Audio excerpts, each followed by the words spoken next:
Muy bien, comenzamos con esta clase. Los temas que vamos a abordar hoy son las generalidades en cuanto al recién nacido. Ustedes ven en la placa que dice cuidado de enfermería en el recién nacido en el periodo de transición. Esta charla corresponde a una charla que di yo en el Instituto Universitario de Capacitación y Extensión en la provincia de Neuquén. Así que he compartido con los enfermeros de esa provincia también esta charla. Puntualmente lo que vamos a ver hoy y después siempre tenemos que comenzar viendo desde que nace el recién nacido, pero también para poder comprender algunas cosas que suceden en este recién nacido y poder abordar las necesidades especiales que todo neonato tiene al momento de nacer, debemos volver un poquito para atrás y conocer cómo es la vida intrauterina, cómo vive, cómo crece, cómo se desarrolla este feto en la panza de su mamá. Entonces, comprendiendo algunas de estas cosas, yo les voy a ir marcando a ustedes qué es lo que sí tienen que tener claro y qué otras cosas deben saberlas, pero que les va a llevar un tiempito más poder comprenderlas al 100%. Pero yo les voy a ir guiando diciéndoles esto es lo que tienen que saber, esto es lo que mínimamente uno les va a evaluar o exigir que sepan ustedes como enfermeros. Sí, hay otras cosas que ya es ahondar un poco más en el cuidado y merece otro tipo de capacitaciones, ¿sí? Así que bueno, hablamos de los cuidados de enfermería en el periodo de transición del recién nacido. Entonces, ¿cuáles son los objetivos? Son promover y facilitar la adaptación neonatal, la adaptación normal a la vida extrauterina, ¿sí? Conocer los cambios que ocurren en el recién nacido en su adaptación a la vida extrauterina, reconocer tempranamente los factores perinatales que afectan adversamente el periodo de transición, la detección precoz de problemas significativos que puedan ser evaluados y tratados apropiadamente y dar los cuidados óptimos al recién nacido durante este periodo. Entonces, volviendo a la primera placa, los cuidados de enfermería en el periodo de transición, como objetivos son los que están ahí en la plaquita, que nos permite a nosotros el conocer cómo se crece, se desarrolla y cuáles son las necesidades de este feto en la vida intrauterina. ¿Por qué nos sirve a nosotros saber cómo es esto de la vida intrauterina? Es para poder atenderle o asistirle de la mejor forma en función de sus necesidades al momento de nacer. ¿Sí? Es necesario que nosotros conozcamos los cambios que ocurren en el recién nacido, cambios normales que deben ocurrir y que de no ocurrir estaríamos fuera de una situación de normalidad en un recién nacido. Entonces ya entramos a patologías que están presentes muchas veces en el recién nacido a causa de alguna alteración en la vida intrauterina o una mala adaptación de la vida intra a la extrauterina, ¿sí? Entonces, también nos permite, la valoración en el periodo de transición nos va a permitir reconocer tempranamente factores perinatales que afectan adversamente o negativamente el periodo de transición. Entonces, nos permite, al conocer tempranamente factores perinatales, ¿qué quiere decir? Son situaciones, son factores de riesgo que están presentes en la mamá embarazada, ¿sí? Cuando hablamos de perinatal, hablamos de un tiempo antes de que nazca el bebé, durante este nacimiento y después unos días después ya de nacido. Ese es el periodo perinatal. Entonces, tempranamente nosotros podemos detectar algunos factores que son de riesgo y que pueden llevar a alguna situación que merezca una intervención de complejidad al momento de que el bebé nazca. Por ejemplo, las patologías maternas como la diabetes gestacional, como la hipertensión inducida por el embarazo, todo lo que hemos visto antes, esos son datos o factores de riesgo perinatales que pueden afectar adversamente el periodo de transición. Como por ejemplo, que se las di yo, una alteración en la tensión arterial que lleve a la madre a una eclampsia, a una preeclampsia, eclampsia o a un HELP, ¿sí? Hace que sea una urgencia obstétrica, teniendo que interrumpir el embarazo por el riesgo de muerte que puede tener la madre y el feto. Entonces, esa situación de hipertensión inducida por el embarazo sería un factor perinatal adverso que tenemos que tener en cuenta porque puede marcar o puede influir en lo que es este periodo de transición. ¿Sí? ¿Se entiende? Dígame alguien que sí, y sigo. Sí, profe, siga. Sí, profe. Buenísimo. Entonces, ¿cuál es el objetivo? ¿Para qué nosotros debemos saber cómo vive este recién nacido en el útero? ¿Cuáles son las necesidades que va a tener inmediatamente al nacer? Para guiar nuestro cuidado. Sí, uno de los objetivos es guiar nuestro cuidado, darle cuidados óptimos al recién nacido durante este periodo, y para poder cuidar y dar cuidados óptimos en función de las necesidades, lo primero que tenemos que saber es cuáles son sus necesidades alteradas. Y dentro de las necesidades que tenga alteradas o que deban o que merezcan una adaptación, tenemos que poner prioridades, ¿sí? Prioridades, y por eso lo vamos a ir conociendo hoy. Entonces, definimos el periodo de transición. Se define como el proceso que sucede entre el nacimiento de un recién nacido y las primeras horas de vida, caracterizado por cambios que surgen como resultado del paso de la dependencia materna a la independencia en la vida neonatal. ¿Sí? Entonces, el periodo de transición es un proceso, ¿sí? No es algo instantáneo con un tiempo limitado y corto, sino que es un proceso que sucede. Si es un tiempo un poco largo, es un proceso donde ocurren diferentes eventos a nivel interno en el recién nacido, y se da entre el nacimiento y las primeras horas de vida, ¿sí?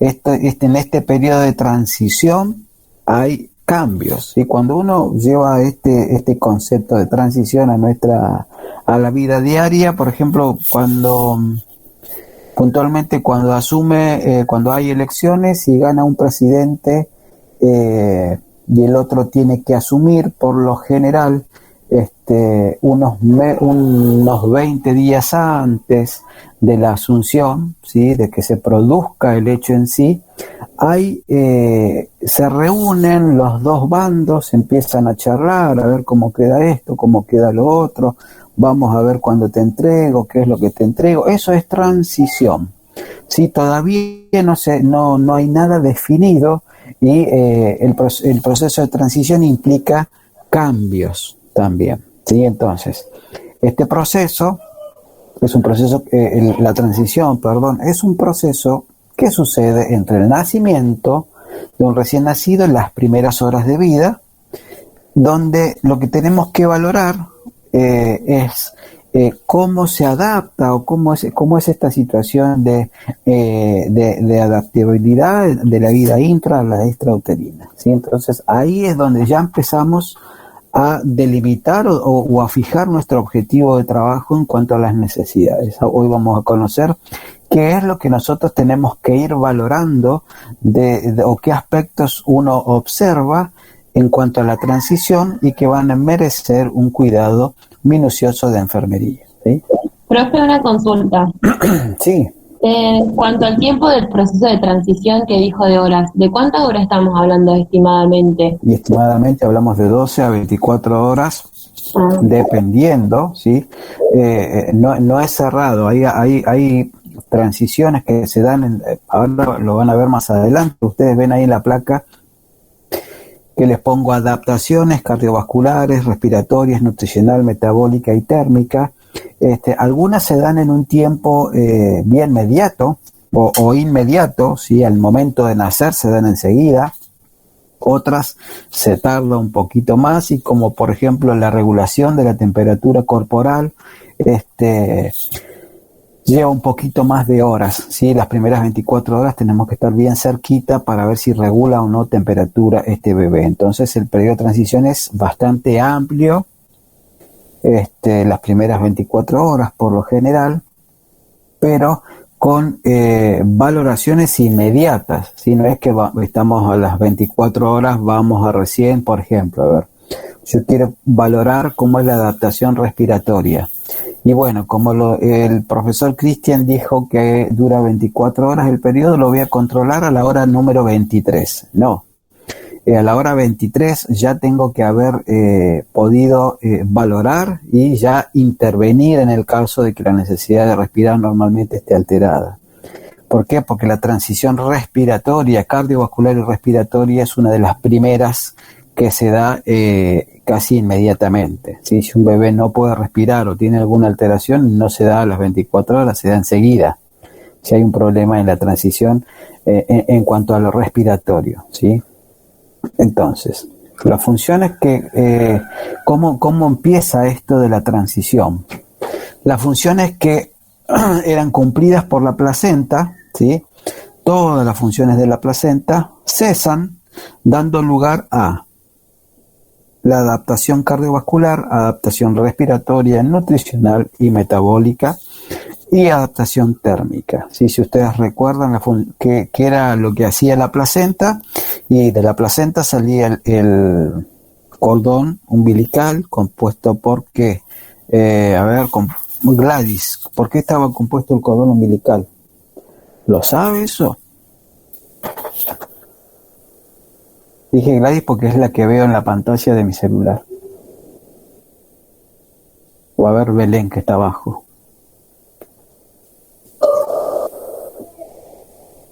El cordón umbilical está compuesto por una vena y una arteria.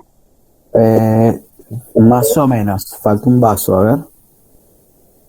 Un vaso, Dos arterias y una vena. Dos arterias. Ah, ahí está, Daniela había leído un poquitín más. 2 arterias y una vena, ¿sí? Entonces, a través de las arterias y la vena, donde estaba comunicada la placenta, por ahí se realizaba por ejemplo, el aporte nutricional, el intercambio o sea, la función excretora de la placenta. En cuanto a lo respiratorio y cardiovascular, se hacía todo por la placenta, o lo respiratorio, ay, se me fue la palabra. El intercambio gaseoso se daba a nivel pulmonar en cuanto a la mamá, y a través de los espacios intervellosos donde había un depósito de oxígeno, se le administra, va la sangre oxigenada hacia el recién nacido a través del cordón umbilical.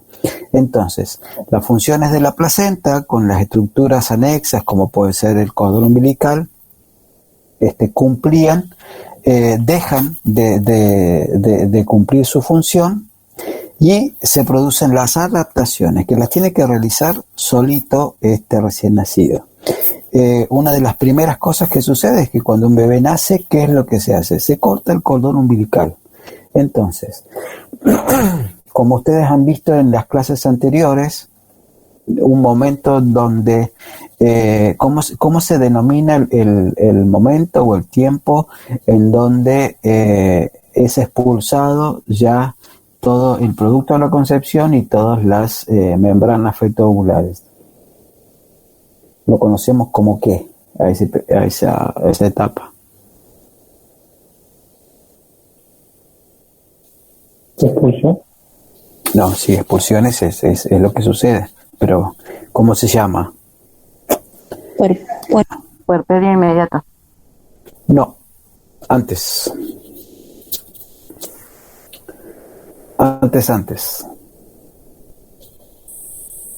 Se llama alumbramiento. ¿Sí? ¿Lo sabían eso? Sí. Sí. Ok, entonces en el alumbramiento lo que sale, primero sale el feto y después sale la placenta, ¿sí? La cual tarda un poquito más porque tiene que ir desprendiéndose de la decidua, ¿sí? Que es la parte del útero, entonces se desprende, desgarra y sale. Entonces ahí se produce el alumbramiento, salen todas las membranas con parte del cordón umbilical, parte que queda conectado a la placenta, como normalmente está en la vía intrauterina, y la otra parte que queda en conexión al recién nacido, pero ahí hay un corte y un clampeo. ¿Sí? Entonces, en ese momento comienzan las adaptaciones. Ya no depende más de su mamá, sino que solita tiene que adaptarse a esta nueva vida. Bien, vamos a pasar esto acá. Entonces, cuando el recién nacido nace, aparecen periodos, ¿sí? Que uno habla de periodos de reactividad. Tenemos el primer periodo, segundo periodo y tercer periodo de reactividad. Entonces, tiene algunas características nuestro recién nacido en los diferentes periodos de reactividad. Van a escuchar mucho que uno va a hablar de la hora de oro, la primera hora de vida, la atención inmediata al recién nacido en esta hora es fundamental. Y es fundamental en esta hora porque se da también que coincide con el primer periodo de reactividad, donde el recién nacido está alerta, ¿sí? Tiene ruidos cardíacos intensos, fuertes e irregulares. En la respiración puede ser que encontremos estertores, algún tipo de retracción. Hay una cianosis, que es la coloración azul del recién nacido al momento de nacer. Está muy vigil, ¿sí? Está activo, llora y busca puntualmente comenzar a comer, ¿sí? Está con mucho hambre, ¿sí? Niveles de glucosa tiene una reserva de glucosa que lo vemos más adelante igual, pero se los adelanto. Tiene una reserva de glucosa que le permite estar en esta situación de vigil, de búsqueda y activo por lo menos 1 hora a 2 horas. Entonces, en esta situación, uno lo que tiene que hacer en la primera hora de vida es ponerlo lo antes posible al pecho materno, porque este bebé está con todos los reflejos bien activos. Uno de los reflejos es el reflejo de búsqueda, de succión, de deglución.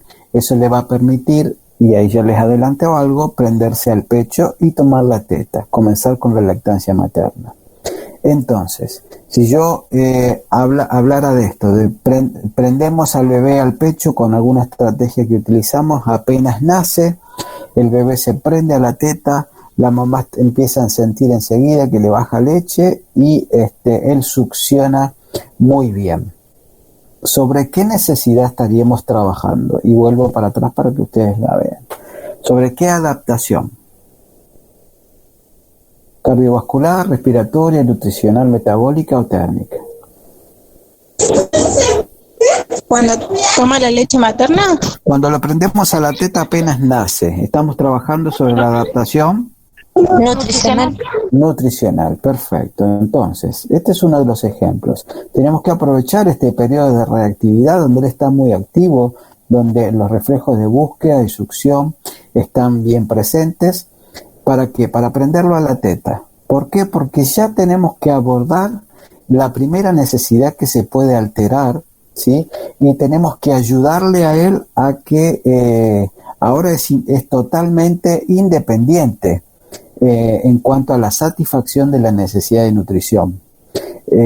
No hay una conexión directa con la mamá como lo hacía en la panza, donde le aportaba los nutrientes necesarios. Aquí si quiere líquidos, si quiere nutrientes y si quiere alimento, lo tiene que sacar él, ¿sí? Se tiene que prender a la teta. Entonces es muy raro que un recién nacido cuando nazca se levante del piso, le agarre la pierna a la mamá y le diga dame la teta. Eso no sucede en los bebés. Entonces necesita, ¿sí? Que alguien lo coloque al pecho, ¿sí? ¿Y quién cree que somos los encargados de hacer eso? Los enfermeros, ¿sí? Los enfermeros tenemos que estar ahí bien atentos en poder favorecer esta adaptación nutricional, que es colocar al bebé al pecho, para que él ya pueda recibir de forma enteral, es decir, a través de la boca, los nutrientes y la glucosa necesaria para empezar a crecer, desarrollarse y sobrevivir, ¿sí? ¿Se entiende un poquito? ¿O voy muy rápido? Díganme. Sí, profe, se entiende. Ok, muy bien.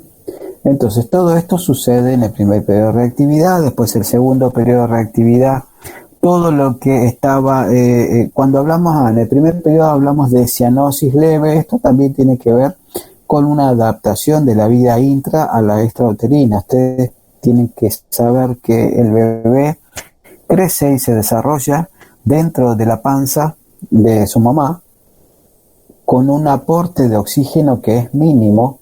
Sí, hay un concepto que se llama saturación de oxígeno. La cantidad de oxígeno que le llega, o la saturación de oxígeno en sangre que le permite crecer y desarrollarse, ronda a más o menos entre el 45 y el 55%. Si ustedes saturaron 55%, en este momento, si se ponen un oxímetro de pulso y les marca eso, no estarían conscientes, casi estarían inconscientes y moribundos, ¿sí? Porque es casi nada de oxígeno, y es más, ya tendrían alguien encima de ustedes haciendo masaje cardíaco y ventilación.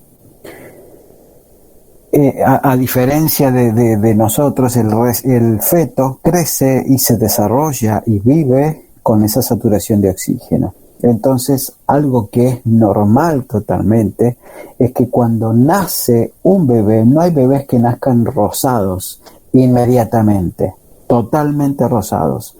No hay un bebé que nazca así, porque hasta que no se corta el cordón umbilical y el bebé comienza a llorar y empieza a respirar, no mejora su oxigenación. Él crece y se desarrolla en una situación de hipoxia, ¿sí? Pero cuando nace, sus pulmones se expanden, el oxígeno ingresa, él llora, hay receptores que se activan, entonces le permiten poder adaptarse respiratoriamente a la vida extrauterina. Entonces, todo esto se da en el primer periodo de reactividad. En el segundo periodo de reactividad, todo lo que habíamos hablado antes empieza a disminuir, ¿sí? Hay cambios sutiles de coloración, podemos ver que comienza a estar un poco más rosado, y lo que sí va a haber una persistencia es en la cianosis de manos y pies. A esto le llamamos acrocianosis, que es normal y que lleva un par de horas en resolver, ¿sí? Ustedes le van a entregar a la mamá un bebé rosado, pero con las manitos y los pies cianóticos. ¿Eso es normal? Sí. Si persiste en el tiempo, ya entraríamos en algo patológico, pero en las primeras horas esto persiste y va a ir cambiando paulatinamente su color. Segundo periodo de reactividad, entonces cambios sutiles de color, los ruidos cardíacos ya empiezan a bajar, ¿sí? La frecuencia cardíaca empieza a disminuir a los valores normales, entre 120 y 160 latidos por minuto. La actividad motriz es variable, empieza a tener ya un poco de sueño, ¿sí? Y baja su reactividad en el segundo periodo. Entonces, es por eso que es tan importante que nosotros lo pongamos a la teta enseguida cuando el bebé nace, porque después normalmente viene un periodo donde él va a estar menos reactivo. Entonces es bastante difícil colocarlo a la teta. ¿Por qué? Porque tiende a dormirse. Y si este segundo periodo de reactividad, si el bebé no lo pudimos prender a la teta porque costó, van a bajar sus niveles de glucosa, y lo que normalmente pasa en el segundo periodo de reactividad se va a ver incrementado, transformándose esto en algo patológico. porque yo necesito que él coma. Y si no lo puede hacer, después empieza a dormir. Y la glucosa, las reservas se empiezan a gastar, y se gastan estas reservas de glucosa, el bebé entra en lo que conocemos como hipoglucemia, y ahí ya debemos intervenir llevándolo a la unidad de cuidado intensivo neonatal en algunos casos, pero este vínculo que uno trata de mantener al ponerlo en contacto piel a piel, nace el bebé y se va con la mamá, este vínculo no lo podemos sostener. Entonces este bebé quedaría internado y su mamá también, pero separados, él en la unidad de cuidado intensivo neonatal y la mamá en la internación de la maternidad. Entonces por eso es tan importante nuestra intervención, tanto al momento de que nace un bebé, pero también es muy importante saber o anticipar las situaciones. Y para poder nosotros anticipar las situaciones o las necesidades que puede tener un recién nacido, debemos conocerlo. Y debemos conocer cómo crece, cómo se desarrolla en la vida intrauterina, y debemos conocer qué es lo que va a necesitar o en qué va a necesitar que se lo ayude para él poder lograr la satisfacción de sus necesidades. Entonces, en esto tenemos que anticiparnos. Si nosotros no nos anticipamos en alguna de estas situaciones, se producen las alteraciones. Entonces, ahí estaríamos cerrando al blanco en cuanto a la atención al recién nacido. Esto ya lo habíamos hablado.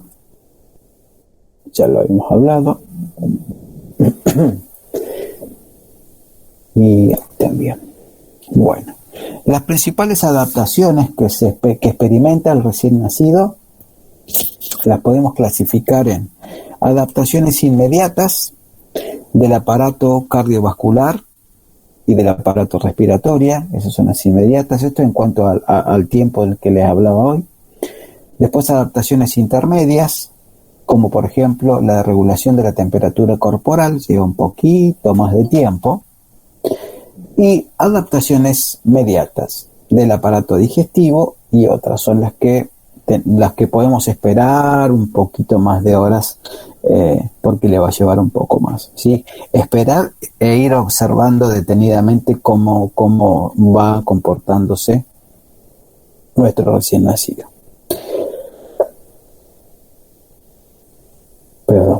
Adaptación entonces cardiovascular.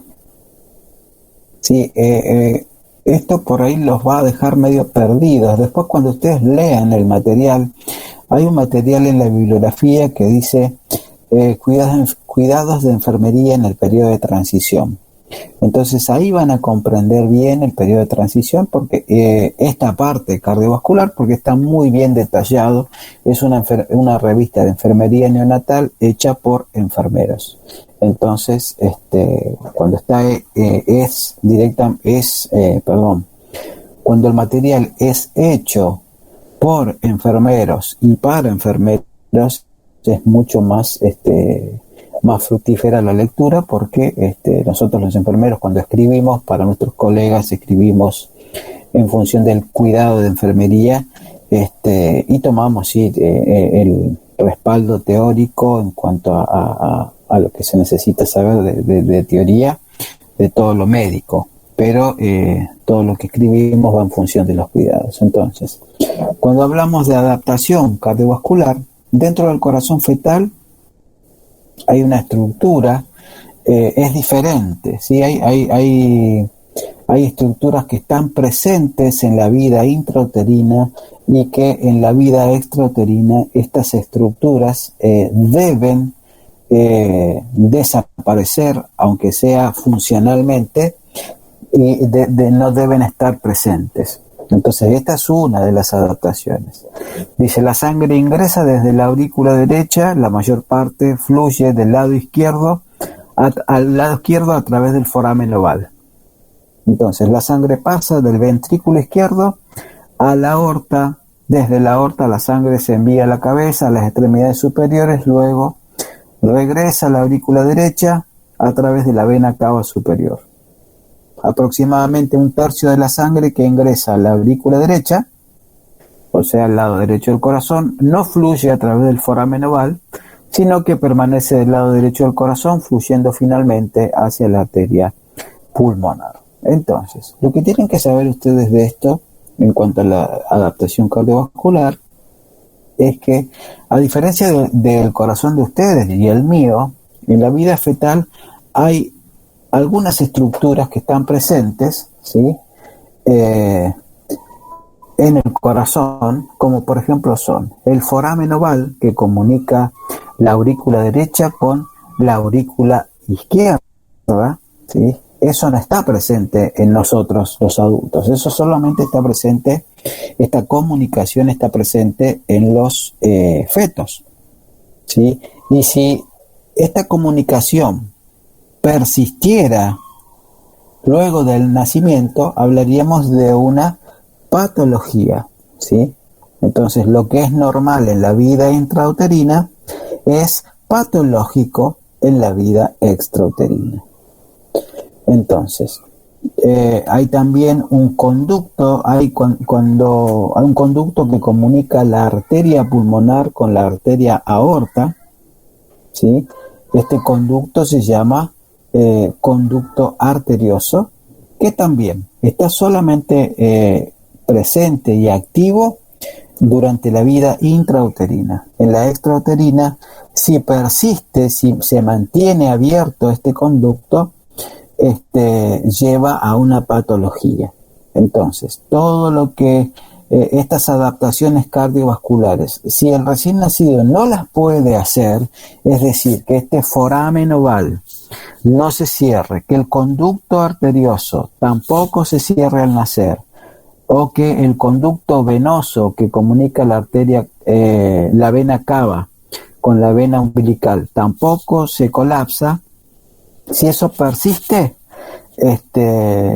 la adaptación cardiovascular no se da. Entonces estaríamos ante una patología, por lo general es algún tipo de cardiopatía neonatal, ¿sí? O cardiopatía congénita, como lo van a encontrar en la literatura. Esto de los volúmenes, léanlo, porque si no lo vamos a leer, pues si no lo leyeron es bastante complicado. Acá están, cambios estructurales y funcionales. El cierre del foramen oval, ¿sí? Este conducto funcionalmente cierra a los pocos minutos del nacimiento. Y el cierre anatómico tarda varios meses, ¿sí? Pero funcionalmente a pocos minutos del nacimiento. El ductus arterioso o conducto arterioso que comunica la arteria pulmonar con la arteria aorta, funcionalmente se cierra a los pocos minutos del nacimiento y anatómicamente, ¿sí? El conducto se contrae después del nacimiento, pero permanece permeable de 24 a 72 horas de vida, más o menos en 3 días ya. Funcionalmente, anatómicamente se cierra, funcionalmente a los pocos minutos del nacimiento y más o menos a los 3 días ya tiene que desaparecer totalmente este conducto. Si tanto el foramen oval como el ductus arterioso persisten, o es decir, no se cierran, estamos ante alguna patología cardíaca del recién nacido. Y por último tenemos el cierre del ductus venoso. El conducto venoso o ductus venoso comunica la vena umbilical con la vena cava, ¿sí? del recién nacido. Entonces, lo que nosotros vemos, hoy hablábamos del cordón umbilical y ustedes decían que tenía dos arterias y una vena. Entonces es verdad, cuando nace el bebé, se clampea el cordón, es decir, se corta el flujo de sangre que fluye desde la placenta al bebé. Entonces esas diferencias de presiones hacen que este ductus o este conducto venoso desaparezca. Anatómicamente más o menos desaparece con formación de ligamentos de 1 a 2 semanas. Funcionalmente desaparece enseguida al momento de clampear el cordón. ¿Sí? ¿Cómo vamos hasta acá?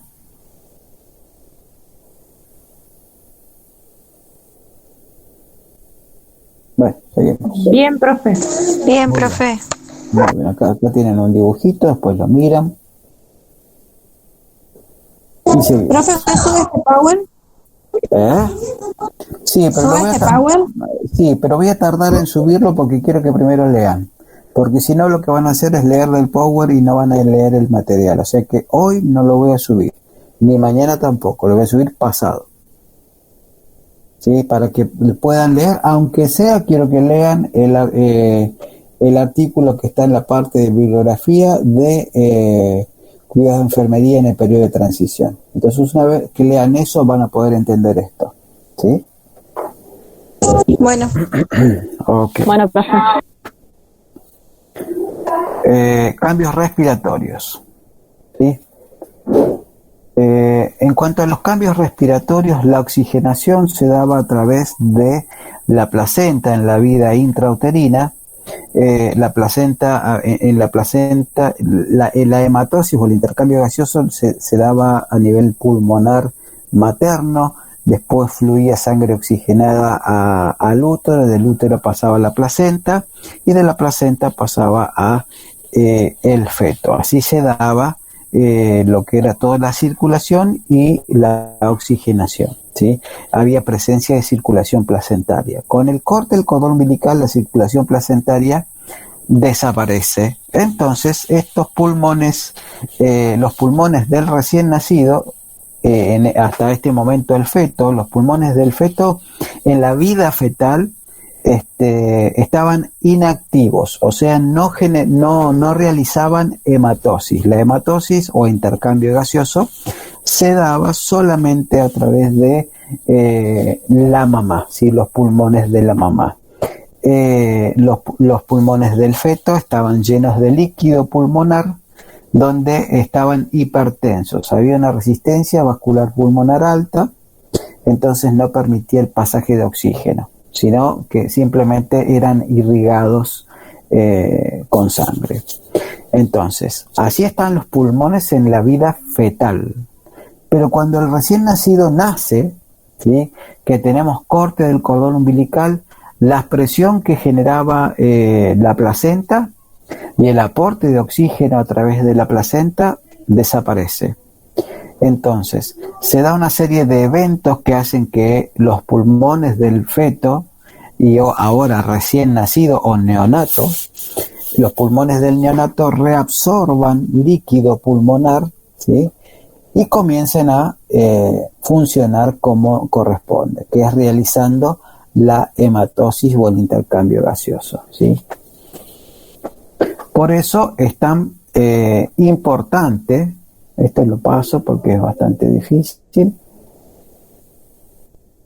por eso es que es tan importante, por ejemplo, que nosotros sepamos cuáles son los signos vitales normales en cuanto a lo respiratorio en un recién nacido. Porque en cuanto a esto, lo pulmonar, ¿qué es lo que ustedes deben saber en este periodo de transición? Para uno poder evaluar si la transición respiratoria está siendo adecuada, lo primero que tenemos que saber como primer punto es el valor normal de frecuencia respiratoria. Entonces aquí ya empiezan a notar. Frecuencia respiratoria normal en un recién nacido, respiratoria va de 40 respiraciones por minuto a 60. ¿Sí? Eso es normal. Por menos de 40 respiraciones por minuto hablamos de bradipnea y más de 60 respiraciones por minuto hablamos de taquipnea. ¿Sí? Entonces, por lo general, cuando un recién nacido nace, un neonato, y que no ha podido, los pulmones no han podido absorber el líquido, ha habido alguna alteración a nivel de los pulmones y no está, y la transición no es la adecuada a nivel respiratorio, el primer signo que vamos a ver es frecuencias respiratorias altas, ¿sí? Vamos a ver taquipnea, es decir, más de 60 respiraciones por minuto. Y también lo que vamos a ver es, lo que vamos a observar son signos de dificultad respiratoria, ¿sí? Que son aleteo nasal, tiraje intercostal, ¿sí? Que dan como un síndrome que se llama síndrome de distrés respiratorio. Eso todas estas situaciones nos muestran a nosotros que el recién nacido no ha podido realizar una transición respiratoria adecuada al momento de nacer, ¿sí? Entonces, ¿cómo se inician las primeras respiraciones? Se inician por estímulos químicos, estímulos sensitivos, térmicos y estímulos mecánicos. Esperen que tomo un poquito de agua.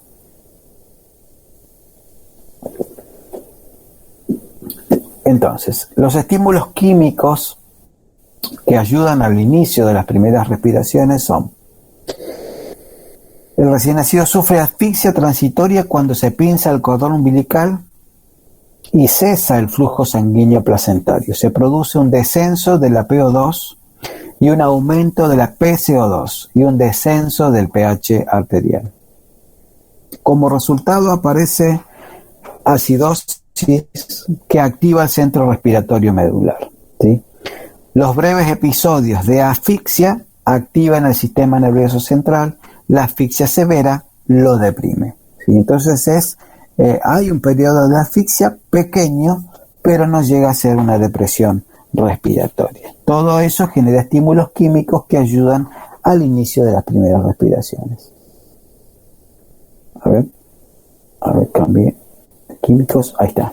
Estímulos sensitivos que también ayudan al inicio son: el recién nacido sale de una atmósfera caliente, ¿sí? La vida intrauterina, el útero materno, está ambiente líquido, caliente, sale de esta atmósfera tranquila y oscura a una más fría, donde hay luces, donde hay ruidos altos y donde hay otros estímulos sensoriales como el movimiento, el tacto y los olores. Imagínense, ¿qué pasan ustedes? A ver, por ejemplo, ustedes, ahora estos días que está haciendo muchísimo frío, a las 5 de la mañana están durmiendo, están calentitos, afuera hace muchísimo frío, ustedes están en pleno sueño y alguien entra, abre las ventanas y les saca todas las frazadas y los deja solamente en pijama. ¿Qué les va a pasar? Van a tener toda una reacción en el cuerpo provocada por este frío, por este cambio de ambiente, ¿sí? Lo mismo, para que ustedes lo puedan entender, lo mismo le pasa al bebé. Sale de todo un entorno, líquido, oscuro, caliente, donde los ruidos son amortiguados, donde no hay ningún tipo de estímulo sensorial. Hay estímulos sensoriales, pero son disminuidos por el medio líquido y porque están dentro del útero, son absorbidos por las capas que contienen el útero, entonces varias cositas. Él sale de repente, se produce el parto y sale por contracciones. Y cuando aparece la cabecita, alguien le agarra la cabeza, ¿sí? Y lo tira hacia afuera.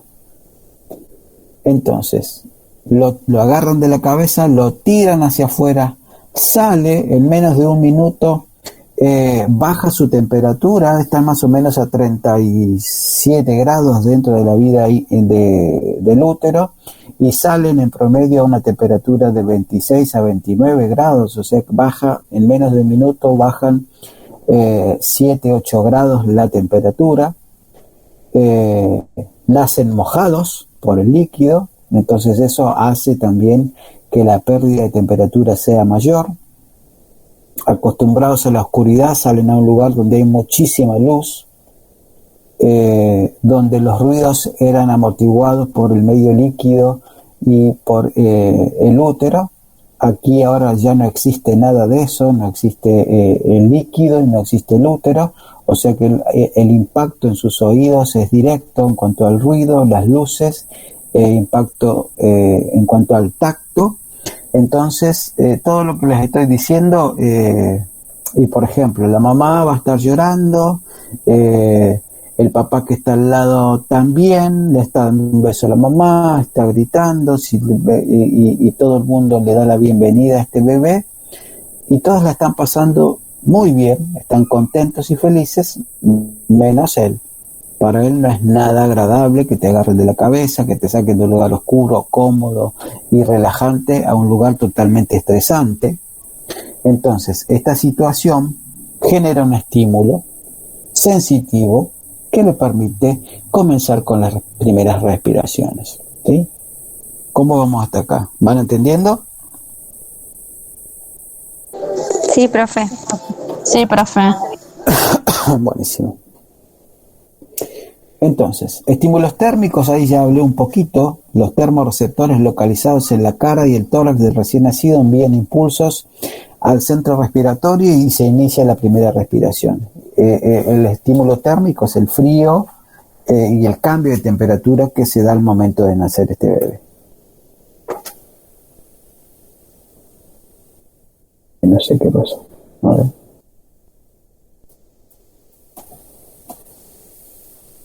Ahí está. Estímulos mecánicos. Bueno, durante el parto vaginal un poco hablé ya de esto, de cómo lo sacamos nosotros o los procedimientos o maniobras que hace la obstetra para que el bebé nazca.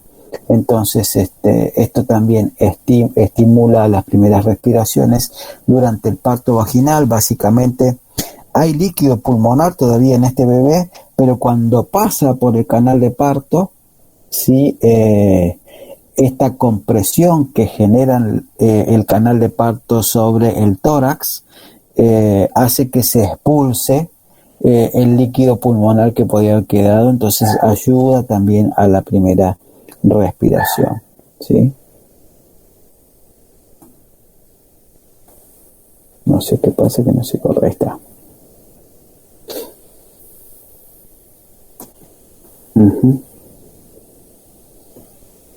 Se trabó.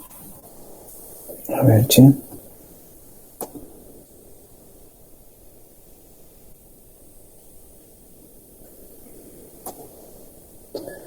Ahí está. Entonces, para todo esto nosotros tenemos que estar preparados, tenemos que poder intervenir. Entonces, nosotros sabiendo que es que se producen estos cambios, debemos anticipar cada una de las intervenciones de enfermería para poder asistir a este bebé en caso de que lo necesite y poder así trabajar sobre las necesidades prioritarias que este bebé tiene al momento de nacer. ¿Por qué debemos estar ahí pendientes? Es porque si el bebé, si este recién nacido perdura en un periodo de hipoxia, por ejemplo, no puede respirar bien, o este estímulo sensitivo y más relacionado con lo térmico, más allá de que ayuda a que comience la primera respiración, si perdura este frío y nosotros tampoco le ponemos a la teta, entonces entramos ya en un shock que por déficit de líquido y de nutrientes que les lleva a una hipovolemia. Todo esto haría que los cambios que se dan a nivel de el corazón, como el cierre del ductus foramenoval y del ductus arterioso, se reabran. Entonces ahí estamos en serias dificultades en cuanto a las patologías que comienzan a aparecer en este recién nacido. Entonces debemos anticipar las intervenciones de enfermería preparando la sala de recepción del recién nacido y los equipos necesarios para poder reanimar al recién nacido en caso de que lo necesitemos. Y son factores que van a colaborar en una transición adecuada. Entonces, como decíamos al principio, para que la transición sea adecuada, ¿sí? sea correcta, Muchas de estas cosas las tenemos que ir pensando antes. Entonces, saber que el frío no es tan bueno, entonces tener la sala de recepción del recién nacido a la temperatura adecuada, al asistirlo también trabajar sobre los mecanismos de pérdida y ganancia de temperatura corporal. Eso un poco lo están viendo ustedes en el trabajo práctico. Entonces, al conocer todo eso, nosotros podemos planificar intervenciones. Entonces, a grandes rasgos, esto lo vimos, ustedes también. Ustedes tienen algunas herramientas ahora van a tener un poco más para poder asistir a un bebé. En lo respiratorio, en lo nutricional, y metabólico. El aporte de nutrientes se daba a través de el cordón umbilical que venía de la placenta y lo daba la mamá. Al momento de nacer ya dijimos que cortamos el cordón umbilical y hay independencia de la mamá. Entonces este aporte nutricional debe ser igualmente garantizado. La única forma que nosotros tenemos para garantizar un aporte nutricional y que esta adaptación sea segura y se realice en la mejor forma posible es poner al bebé al pecho. Dice, al nacimiento el aporte de glucosa cesa bruscamente y el recién nacido va a depender de las reservas y del aporte exógeno que reciba para adaptarse al medio extrauterino. Las reservas que le van a permitir tener una autonomía de 30 a 90 minutos y el aporte exógeno. Exógeno es básicamente la lactancia materna. El recién nacido moviliza rápidamente mecanismos de compensación en el caso de que no se le pueda dar de comer, ¿sí? O que él no se prenda la teta, comienza a compensar, ¿sí?, las necesidades de glucosa, utilizando reservas que no debe utilizar. Entonces ahí ya entramos en una situación patológica que va a llevar a otro tipo de intervenciones. Entonces, en lo que es la adaptación nutricional, para que les quede bien claro, la vida intrauterina era a través de la placenta. Sí, en la vida extrauterina lo primero que hay que lograr como enfermeros que atendemos una recepción de recién nacido, la intervención que debemos hacer es colocar al pecho lo antes posible a este recién nacido. ¿Cuál sería el fundamento? Estamos trabajando directamente sobre la necesidad de nutrición y favoreciendo la adaptación nutricional y metabólica de este bebé, ¿sí? Sabiendo que todo recién nacido normal va a estar en un periodo de reactividad donde va a tener el reflejo de búsqueda, de succión, de deglución coordinado y le va a permitir prenderse la teta, succionar y sacar la primera leche conocida como el calostro, que tiene algunas propiedades bien especiales. ¿Sí? Seguimos. Entonces, adaptación nutricional, cuidado, enfermería prioritario, ¿cuál sería?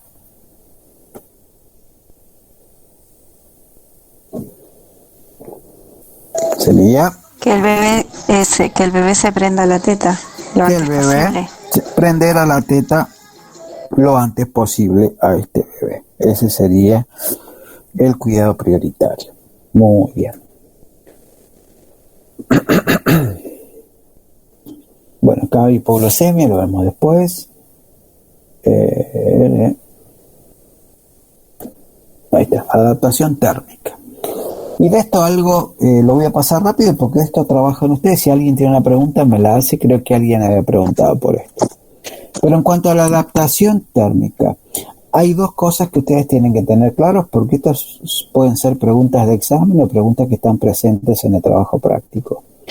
La producción de calor en el recién nacido se da a través de dos componentes. Producción de calor se da a través de la termogénesis no termorreguladora, que es el resultado del metabolismo basal, de la actividad y de la acción térmica de los alimentos, o sea, de lo que come el bebé, leche.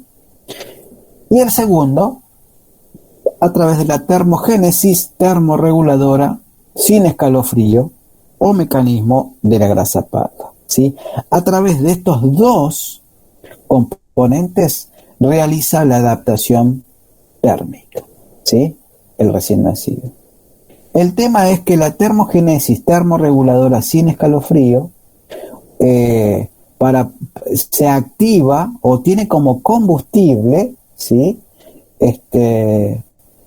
Grasa parda, ¿sí?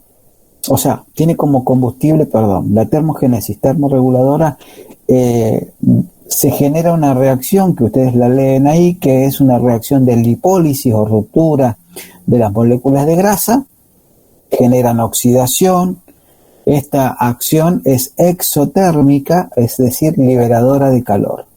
Pero para que se produzca toda esta reacción química de termogénesis termorreguladora sin escalofrío, o que se utilice la grasa parda para regular la temperatura corporal, se necesitan combustibles, ¿sí? Para que se dé esta reacción, para que se pueda transformar esta grasa parda y llegar al resultado de una reacción liberadora de calor. El combustible es el oxígeno, ¿sí? Va a requerir mayor cantidad de oxígeno a este bebé, y la glucosa. Son los dos combustibles de la termogénesis termorreguladora. Entonces, y acá acá ya se pone pantanoso el tema, porque tenemos que ir juntando conceptos. Si ustedes van a recibir un recién nacido y el recién nacido se les enfría, ¿sí? No pudieron prenderlo a la teta, es decir, que no ha tomado la teta este bebé, entonces no hay aporte enteral, no hay aporte de leche materna, no hay aporte, en definitiva, de glucosa. Ya la dependencia materna no está. Tiene unas reservas de glucógeno que le van a permitir estar más o menos entre 60 y 90 minutos, satisfacer las necesidades basales. Y ahora se les enfría el bebé. El bebé se enfría, ¿sí? ¿Por qué? Porque, no sé, la sala de parto estaba helada, el bebé nace y se enfría. Entonces él mismo lo que empieza a hacer es generar calor a través de, por ejemplo, la termogénesis termorreguladora. Entonces él empieza como mecanismo de defensa a generar calor a través de utilizar la grasa parda. Pero necesita transformarla esta grasa, entonces necesita gastar más oxígeno y gastar más glucosa. Pero nos encontramos con que no lo pudimos prender a la teta, entonces los niveles de glucosa están muy bajos. Entonces no lo va a poder hacer. Entonces, ¿qué es lo que va a pasar con este bebé?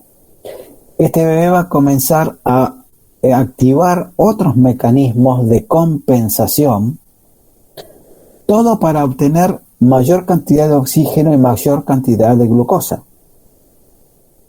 Uno de los primeros mecanismos de compensación que se activan es el aumento de la frecuencia respiratoria.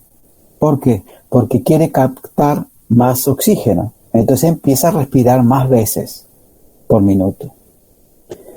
Y además la glotis, como mecanismo también compensador y para retener la mayor cantidad de oxígeno, se cierra. Entonces comienza a haber un ruido que se conoce como quejido expiratorio. Entonces tenemos un bebé que va a respirar más de lo normal, o sea, más de cuántas respiraciones por minuto. A ver, ¿estuvieron atentos? 60. Más de 60. Ok, Gladys, más de 60 veces por minuto. Entonces, este bebé va a estar el haberse enfriado y él comenzar a querer regular su temperatura a través del mecanismo de la grasa parda, hace que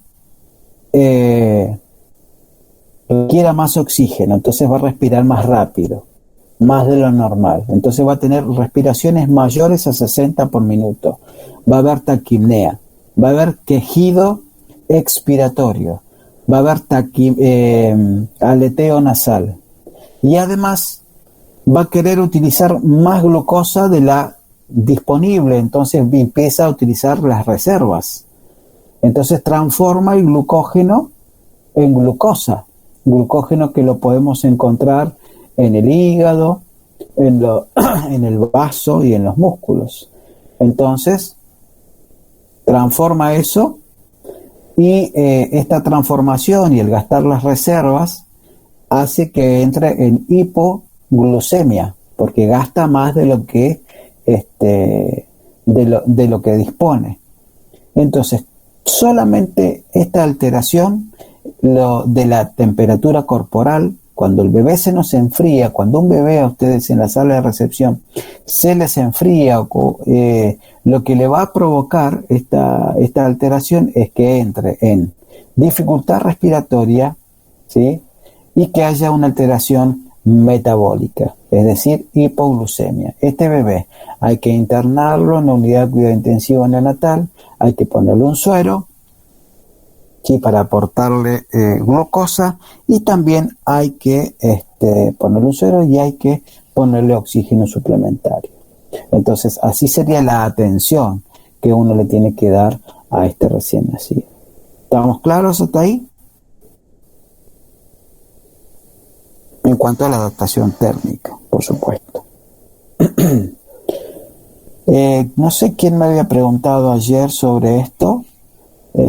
Cómo, no sé si quedó claro entonces. Porque esta era una de las preguntas del práctico.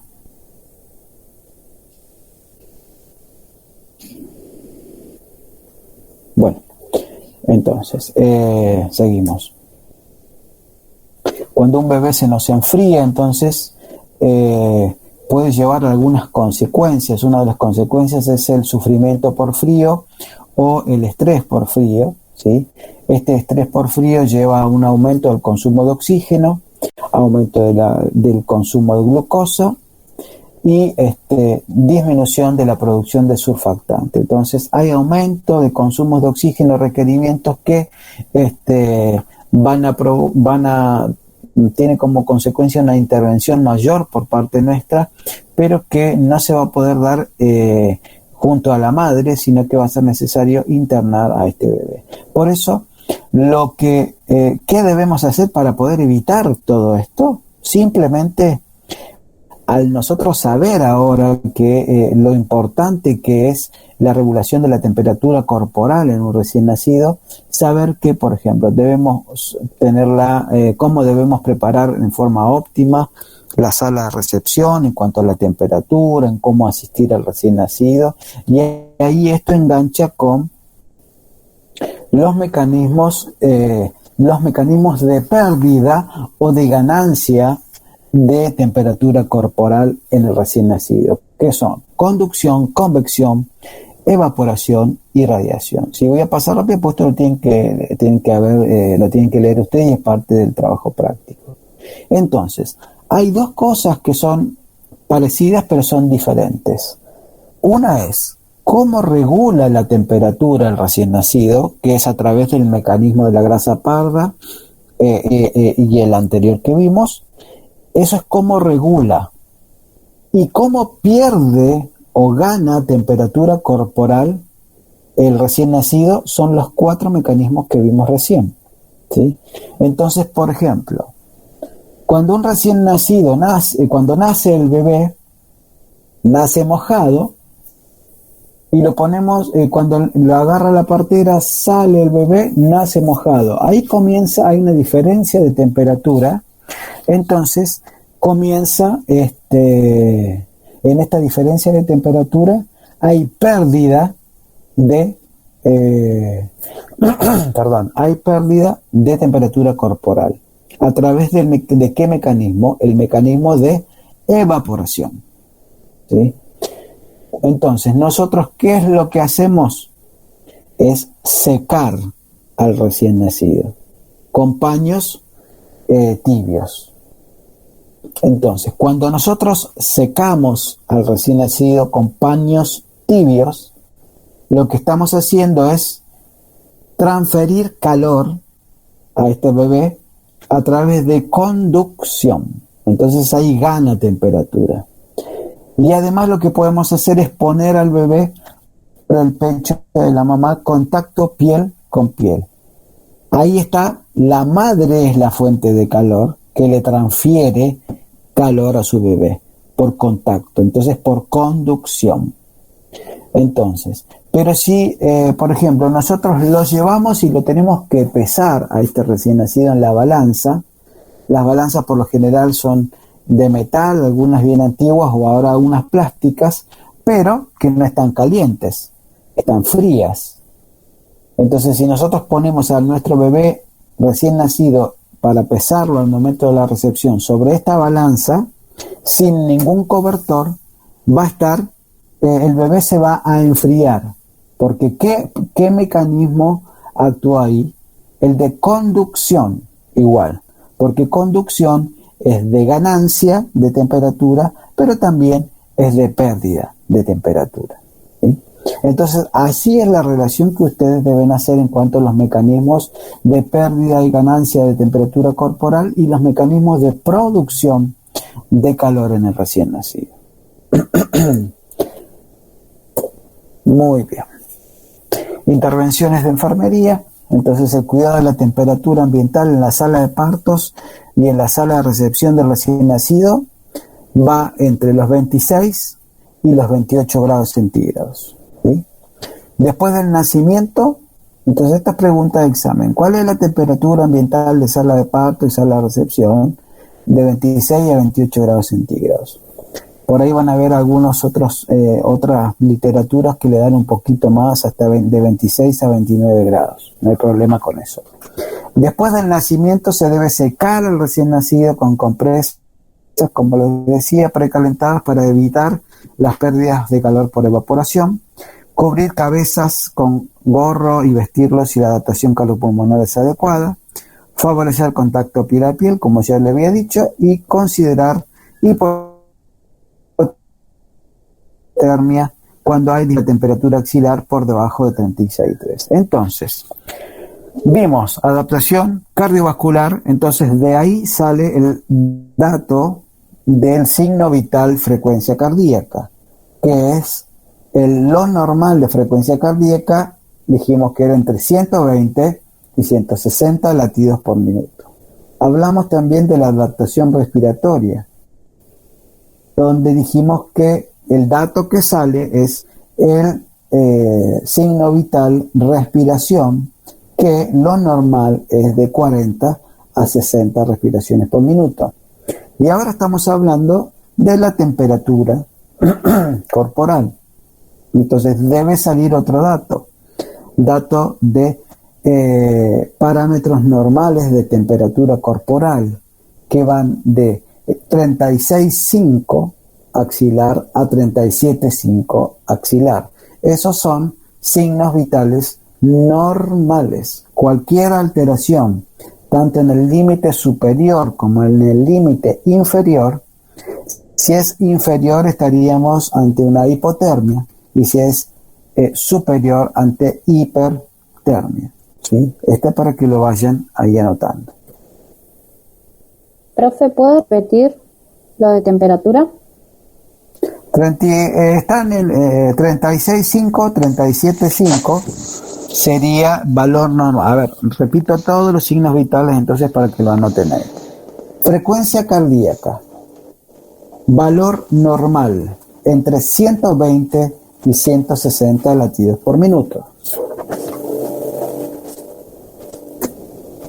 Frecuencia cardíaca. Frecuencia respiratoria, entre 40 a 60 respiraciones por minuto. ¿Sí?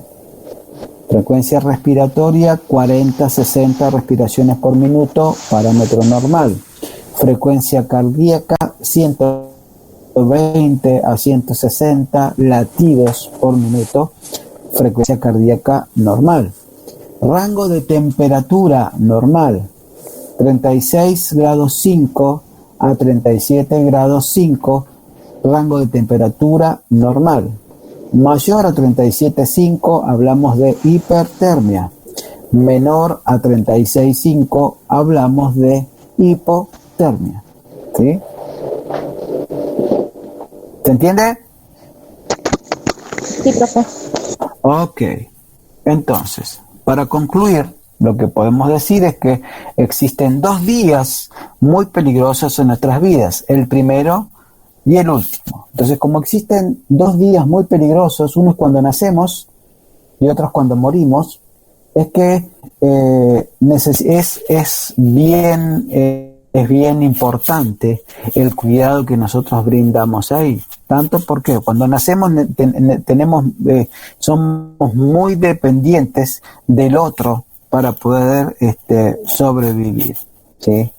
Y cuando nos llega el tiempo de morir, también pasamos a depender totalmente del otro, que el otro seríamos los enfermeros, que estamos bien cerquita siempre ahí, para poder tener una muerte digna, ¿sí? Entonces son 2 momentos peligrosos en nuestras vidas, el primero y el último. Entonces, depende lo que elijan ustedes trabajar cuando ya estén activos en cuanto a la profesión.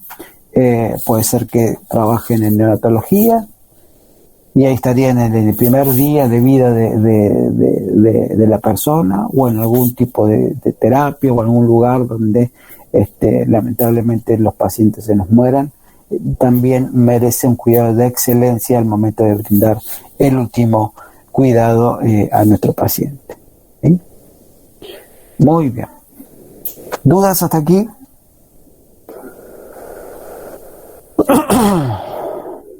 ¿Ninguna?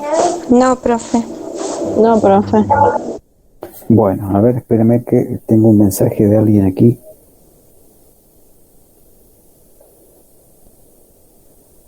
Estaríamos entonces. Bueno, hay gente que se tiene que retirar porque tiene que ir a trabajar. Entonces, lo que van a tener como tarea para mañana, ¿sí? La tarea para mañana es que ahora vayan y lean el archivo que dice cuidados de enfermería en el periodo de transición, es donde son 3 hojitas, y traten de, bueno, si tienen alguna consulta respecto al trabajo práctico, mañana las resolvemos junto con la parte teórica que les toca. ¿Les parece? Mañana lo que vamos a ver es recepción del recién nacido, bien en detalle. Recepción del recién nacido, donde ya ahí empezamos a mezclar todos estos temas que vimos hoy. Por eso es muy importante que ustedes para mañana, a las 16 horas, vamos a entrar mañana, pues yo tengo que arreglar unas cositas en el trabajo, a las 16 horas ustedes pueden estar presentes aquí con el material leído. ¿Les parece? Bueno, profe. Ok, profe. Listo. Entonces, bueno, sigan estudiando, sigan haciendo trabajo práctico. Cualquier duda la anotan y mañana sacamos todas las dudas, las más que podamos, para ayudarles en lo del trabajo también, y bueno, que estén al día con la materia. Buenísimo, profe. Gracias. Profe, me hago una consulta. Sí. Sabe que yo, bueno, hace un tiempo cambié el celular y se me salieron de todos los grupos y le había dicho a la profe si me podía volver a agregar, pero no me agregó nunca y le escribí como 2 veces y tampoco. Por ahí sí lo podrían poner a usted administrador, porque me pierdo el tema de los links o las cosas que suben. ¿Y cómo hizo para subir ahora, para entrar? Me mandaron el link unos compañeros. A ver. A ver quién está de administrador. Está yo. Eso. ¿Usted? ¿Cómo? Hay alguien que se llama Pelú. Ese soy yo. Sí, el tema es que yo no... no, pará, que estoy... No, perdón, porque entré a otro grupo. Tengo un montón de grupos. Te iba a anexar a un grupo que no tenía nada que ver. A ver, estoy mirando acá el WhatsApp. Y, pero es Ana solamente, la administradora. Sí. Le aviso, mándame, vos tenés mi WhatsApp. Sí, profe. Bueno, mándame a mí tu nombre y apellido para que yo se lo mande a Ana. Bueno, profe, muchas gracias. O algún compañero tuyo que me mande tu contacto, así yo es más fácil, así yo no tengo que agendar aquí. Yo comparto el contacto con Ana para que ella te agregue. Bueno, profe, muchas gracias. Compa, ¿le podés? O sea, ¿le escribiste a la profe por privado? Sí, le escribí como 3 veces y me clavó el visto. Oh, qué mal, bueno. Pensé que te iba a contestar. Bueno, hace así, por ahí si le mando yo, capaz que me responde más rápido. Bueno, profe, Pero gracias. que alguno de tus compañeros me mande el contacto, que me diga, esta es la compañera que hay que agregar al grupo. Bueno, gracias. ¿Sí? Listo.